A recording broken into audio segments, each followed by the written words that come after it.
Then this business about taking everyone's guns away. Tim Walz and I are both gun owners. We're not taking anybody's guns away, so stop with the continuous lying about this stuff. Responsible behaviors among everybody in the community, and just because you legally possess a gun in the sanctity of your locked home doesn't mean that we're not going to walk into that home and check to see if you're being responsible and safe in the way you conduct your affairs. Have you heard from responsible behaviors among everybody in the community, and just because you legally possess a gun in the sanctity of your locked home doesn't mean that we're not going to walk into that home and check to see if you're being responsible and safe in the way you conduct your affairs. Business about taking everyone's guns away.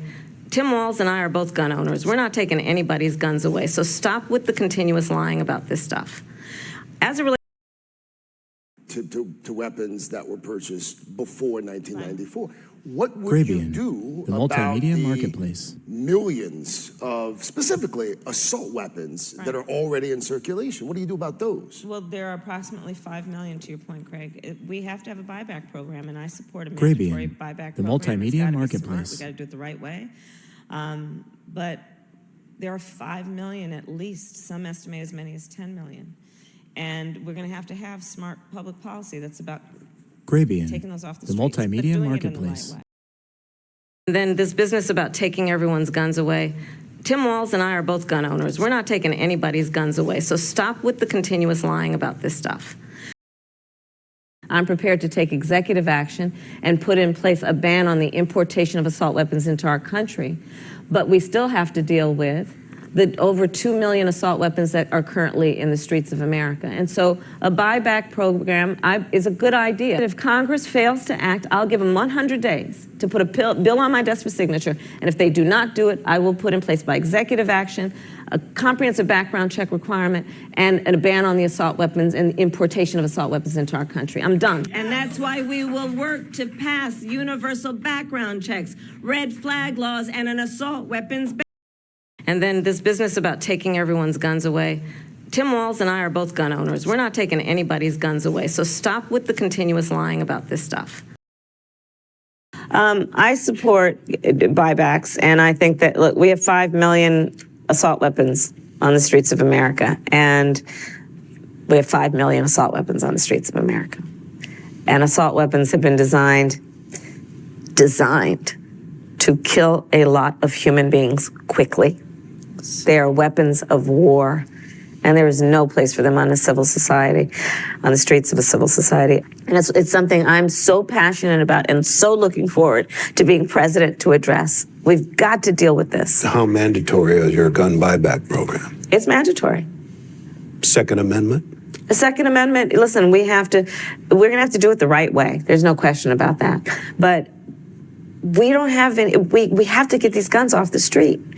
But I also, I have faith in the American people to know that, that we want to comply with our laws, and that business about taking everyone's guns away. Tim Walz and I are both gun owners. We're not taking anybody's guns away, so stop with the continuous lying about this stuff.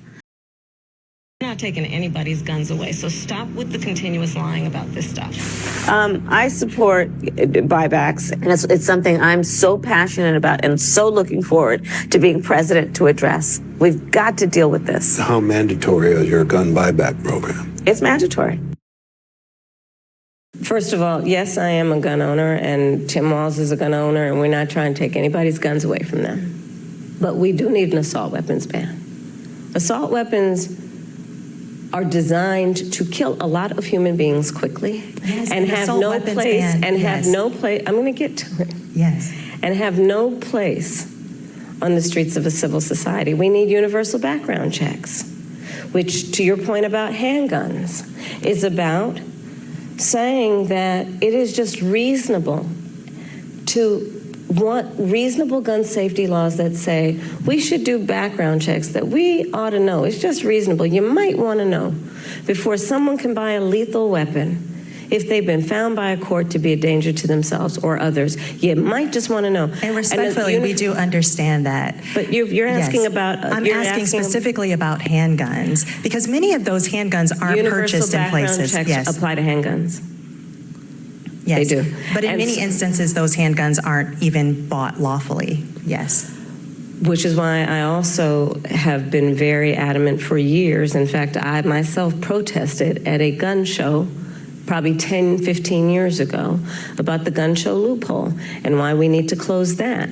Because what ends up happening is that gun shows at flea markets, gun dealers are not, under existing law in the past, required to register their sales. And so you are exactly right that a lot of homicides, for example, a good number of them, I don't have the statistic in front of my mind, are committed with illegally purchased guns. And that's why we need to address each entry point in the issue, including universal background checks, closing the gun show loophole, and what we need to do as a general matter to focus not only on reaction to crime, but prevention of crime.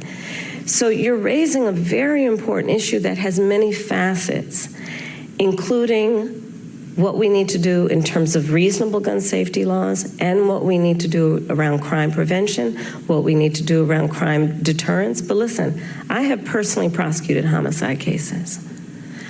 I have held the hands of mothers who have come to me crying, who have said, I only want to talk to Kamala, because they knew when they sat down, I would treat them with the dignity and respect that they were entitled and due about the loss of their child, often their son, to gun violence and the need to take it seriously. And we must take it seriously in every way, understanding it's not just about a soundbite. It's about a comprehensive approach that deals with the tragedy of, to your point, everyday gun violence in America. It's real. It has had a profound impact in terms of trauma that for the most part has gone undiagnosed and untreated. The trauma that exists in communities around the violence of losing their children, losing a brother, losing a father, an uncle. All of that must be addressed. Well, folks, hope you enjoyed that clip. I mean, Kamala Harris lying outside both ends of her mouth, lying out of her arse. This lying POS candidate for president of the United States of America, literally, you know it and I know it, folks. She wants, if she had her choice, did you see how gleeful she was? She was talking to that person. I don't know who that interviewer was, but she says, I just can't wait. I mean, her hands are like ringing. I just can't wait. Yeah. Yeah. To get into the Oval Office and get started on a mandatory buyback program, finding out how we can circumvent the Second Amendment. This, as hotbed of an issue as abortion is and killing babies, the second hotbed issue, they don't care about the guns right now, killing the babies in Chicago, killing the babies in Detroit, killing the babies in Baltimore, killing the babies in Houston, killing the babies in Los Angeles, in San Francisco, in Democratic-run places, in minority neighborhoods, in predominantly black neighborhoods. They don't care. Chicago has it has, just look at the statistics. Every freaking weekend, you'll see tens into the teens, sometime over a weekend, 30, 40, 50 shootings, 4 to 5 homicides. Right now, I think they're on pace for what? Over 1,000 homicides, maybe? Through gun violence? You think this has happened? You think the people that are dying are innocent people that got their gun legally? This is happening to predominantly in the black community.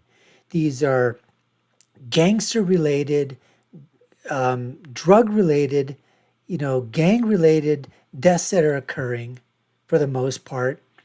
Then you actually have the violence that are being perpetrated on the black population in these areas that are not being policed well because of defund the police and other policies that Kamala Harris would like to institute as well, that she's backtracked on those as well. Oh, I wasn't for defunding ICE. I wasn't for defunding police. No, I never said that.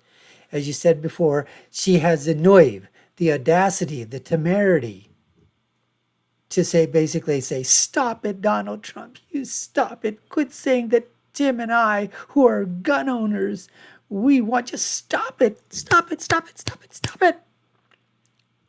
We don't want to get rid of your guns. We don't want any assault weapons bans. We don't want to do anything about any legislation. We're not for mandatory buybacks. You just saw it here, folks. You heard it with your own ears. You saw it with your own eyes. These people, whatever they say, they're lying. If they're telling you the truth, it's a lie. If they're telling you a lie, it's the truth. Because we can tell for ourselves, folks.